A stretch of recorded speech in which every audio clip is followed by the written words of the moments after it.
Police station ने पश्चिम बोरीवली में सब्जी बाजार रोड पर फुटपाथ पर अनधिकृत सब्जी विक्रेताओं और अवैध ठेलों और ठेलों पर कार्रवाई की है। इससे यहां से आने जाने वाले राहगीरों को राहत मिली है।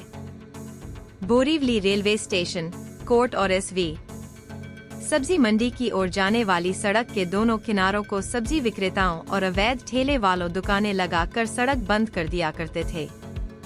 इससे नागरिकों का पैदल चलना मुश्किल हो जाता था। वे फेरी वालों के धंधे से इस परेशानी से निकलने का रास्ता ढूंढने के लिए लोग संघर्ष कर रहे थे। इसके चलते बोरीवली पुलिस स्टेशन के वरिष्ठ पुलिस निरीक्षक मालोजी शिंदे ने सब्जी बाजार रोड पर लगे ठेलों और ठेलों पर कार्रवाई का आदेश दिया। तदनुसार नगर पालिका के मध्य प्रभाग के सहायक आयुक्त संध्या नांदेड़कर के मार्गदर्शन में संरक्षण विभाग के सहायक अभियंता मच्छिंद्र मोहिते, संरक्षण और अतिक्रमण हटाने विभाग द्वारा कुछ दिनों से संयुक्त कार्रवाई जारी रखी गई है। इससे जहां एक तरफ फेरी वाले परेशान है, वहीं राहगीर खुश दिखाई दे रहे हैं।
बोरिवली पोलिसांकडून बोरिवली परिसरातील जे रस्ते आहेत त्या रस्त्यावरील फेरीवाल्यांविरोधात कारवाई वास्तविक ही कारवाई जी आहे ती पालिकेकडून होणे अपेक्षित आहे, नंतर आज पोलिसांनीच कारवाई केली, काय सांगा? बोरिवली रेल्वे स्टेशनच्या परिसरात हॉकर्स मुक्त करण्याचा निर्धार हायकोर्टच्या आदेशाने झालेला आहे।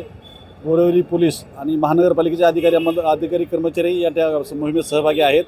आम्ही एसवी रोड, LT रोड, भाजी मार्केट या सर्व परिसरात आमचा मोठ्या प्रमाणात बंदोबस्त तैनात करून हा परिसर फेरीवाला मुक्त परिसर करण्यासाठी प्रयत्न करत आहोत आणि त्यामध्ये आम्ही 100% यशस्वी झालेलो आहोत। असाच यापुढेही आम्ही या ठिकाणी कुठल्याही फेरीवाल्याला बसू देणार नाही आणि आजपासून आम्ही जर फेरीवाले रस्त्यावर आले तर त्यांच्यावर आम्ही कायदेशीर गुन्हे दाखल करण्याची प्रक्रिया सुरू केलेली आहे। राजकीय नेते देखील या कारवाईच्या विरोधात आपल्यावरती दबाव टाकण्याचा प्रयत्न करत आहेत। मग अशा दबावामध्ये कारवाई कशी नाही, राजकीय नेते आपले आमदार जे आहेत त्या आमदारांनी आम्हाला पाठिंबा दर्शवला आहे आणि त्या कारवाईसाठी समर्थन दिलेलं आहे। त्यामुळे सध्या आमच्याकडं कुठल्याही प्रकारचा फेरीवाले सोडून दुसरे कोणीही विरोध करत नाहीत। व्यापारी संघटनांना आमचं आव्हान आहे की आपल्या दुकानापुढे जर कोणी फेरीवाले बसत असतील तर त्यांना बसू देऊ नये। त्यांचं सामान जे आहे ते काही व्यापारी ठेवून घ्यायचा प्रयत्न करत होते, त्यांनाही आम्ही सूचना दिलेल्या आहेत। तर कुठल्याही प्रकारे फेरीवाल्यांना कोणीही मदत करू नये, मदत करणाऱ्यावरही आम्ही कारवाई करणार आहोत। स्कायवॉकवर देखील मोठ्या प्रमाणावर फेरीवाल्यांचा उच्छाद आहे, यावर कशी कारवाई? खाली ज्यावेळेस फेरीवाल्यावर कारवाई सुरू झाली त्यात काही प्रमाणात फेरीवाले स्कायवॉकवर बसण्याचा प्रयत्न करायला सुरू केला होता। त्या ठिकाणी आम्ही आमचा बंदोबस्त तैनात केलेला आहे आणि पेट्रोलिंगसुद्धा स्कायवॉकवर सुरू केलेलं आहे। त्याही ठिकाणी आम्ही फेरीवाले मुक्त स्कायवॉक करणार आहोत।